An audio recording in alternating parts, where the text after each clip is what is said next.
Online शिक्षण में सभी विद्यार्थियों का स्वागत। विद्यार्थियों, आज हम हिंदी व्याकरण में विशेषण व उसके प्रकारों के बारे में जानेंगे। सर्वप्रथम विशेषण की परिभाषा। जो शब्द संज्ञा या सर्वनाम शब्दों की विशेषता अर्थात उनके गुण, दोष, रूप, आकार, संख्या आदि के बारे में बताते हैं, उन्हें विशेषण कहते हैं। जैसे उदाहरण, पहला, मालिक दयालु था। दूसरा, गधा कामचोर था। तीसरा, मोर के पंख सुंदर होते हैं। चौथा, हम स्वतंत्र है। पांचवा, तुम बहादुर हो।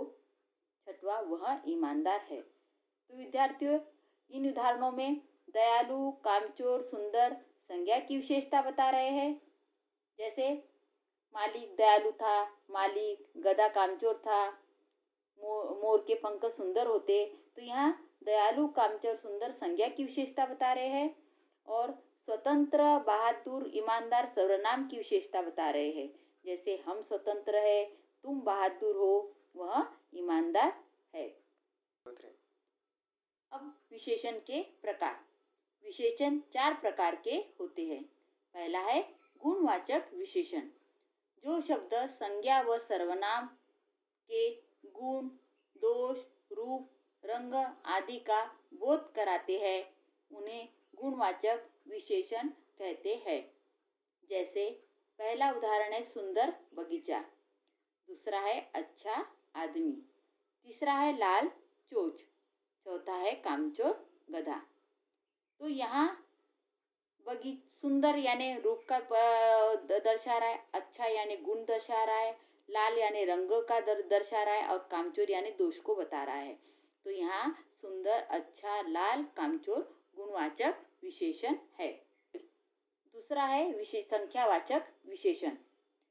जो शब्द संज्ञा या सर्वनाम की संख्या का बोध कराते हैं, उन्हें संख्यावाचक विशेषण कहते हैं। यह संख्या कभी निश्चित होती है और कभी अनिश्चित। जैसे 4 लड़के, 5 अंगुलियां, 7 दिन, 1 पक्षी। तो छात्रों, यहाँ पर 4, 5, 7, 1 यहाँ एक निश्चित संख्या को दर्शा रहा है, इसलिए निश्चित संख्यावाचक विशेषण है। दूसरा, कुछ लड़के, सभी अंगुलियां, अनेक पक्षी, बहुत दिन। अब यहाँ पर कुछ, सभी, अनेक, बहुत, यहाँ पर अनिश्चित संख्या दर्शा रहा है, यानी निश्चित संख्या नहीं बता रहा है, इसलिए कुछ, सभी, अनेक, बहुत यह अनिश्चित संख्यावाचक उदाहरण है। तीसरा है परिमाणवाचक विशेषण। जो शब्द संज्ञा या सर्वनाम की मात्रा यानी नाप और तोल का बोध कराते हैं, उन्हें परिमाणवाचक विशेषण कहते हैं। जैसे पहला उदाहरण 2 मीटर कपड़ा। दूसरा, थोड़ा तेल। तीसरा, 5 किलो गेहूँ। चौथा, आधा लीटर दूध। तो इन उदाहरणों में विद्यार्थियों 2 मीटर, थोड़ा, 5 किलो, आधा लीटर, यहाँ पर यह नापतोल के बारे में बता रहे हैं ये शब्द, इसलिए इन शब्दों को परिमाणवाचक विशेषण कहते हैं। चौथा है विशेषण का प्रकार सार्वनामिक विशेषण। जो सर्वनाम विशेषण के रूप में प्रयुक्त होते हैं, उन्हें सार्वनामिक विशेषण कहते हैं। जैसे पहला, यही घर मेरा है। दूसरा, उसकी आंखों के सामने वही पोटली थी। तीसरा, कल मैंने ही तुम्हारी परीक्षा ली थी। चौथा, यही लड़का समझदार है। छात्रों, यहाँ पर यही, उसकी, तुम्हारी, यही ये सभी विशेषण सर्वनामों से बने हैं, इसलिए इन्हें सार्वनामिक विशेषण कहा जाता है। स्वाध्याय। आप सभी विद्यार्थियों ने जो विशेषण और विशेषण के प्रकारों के बारे में जाना, समझा, तो उसी पर आधारित आप सभी को यह स्वाध्याय कॉपी में हल करना है। प्रश्न, नीचे दिए गए वाक्यों में से विशेषण रेखांकित करके उनके सामने उनका प्रकार लिखना है। पहला, घर स्वच्छ होना चाहिए। दूसरा, कोयल की बोली मीठी है।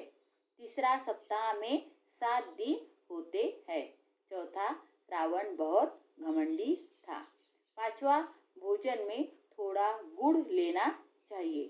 छठवा, बाजार से 2 मीटर कपड़ा लाओ। सातवां, यही लड़का समझदार है। तो यहाँ पर आप लोगों को प्रत्येक वाक्यों में विशेषण ढूंढकर लिखना है और विशेषण लिखने के बाद उनके कौन से प्रकार है विशेषण का, वह कौन सा प्रकार है वह यहाँ पर आप लोगों को लिखना है। जैसे घर स्वच्छ होना चाहिए, तो यहाँ पर विशेषण कौन सा है? स्वच्छ। तो यहाँ पर कौन सा आएगा? गुणवाचक विशेषण। कोयल की बोली मीठी है, तो यहाँ पर मीठी यह विशेषण और गुणवाचक विशेषण। सप्ताह में 7 दिन होते, यहाँ पर 7 एक निश्चित संख्यावाचक है, इसलिए 7 और संख्यावाचक। रावण बहुत घमंडी था, तो यहाँ घमंडी है और गुणवाचक विशेषण आएगा। भोजन में थोड़ा गुड़ लेना चाहिए, यहाँ पर गुड़ की मात्रा को अनिश्चित बताया गया है, यानी तो यह परिमाणवाचक विशेषण में आएगा। बाजार से 2 मीटर कपड़ा लाओ। अब यहाँ पर 2 मीटर कपड़ा तो यह नाप दिया गया है, तो 2 मीटर यह परिमाणवाचक विशेषण में आएगा। यही लड़का समझदार है, यहाँ पर यह सार्वनामिक विशेषण में आएगा।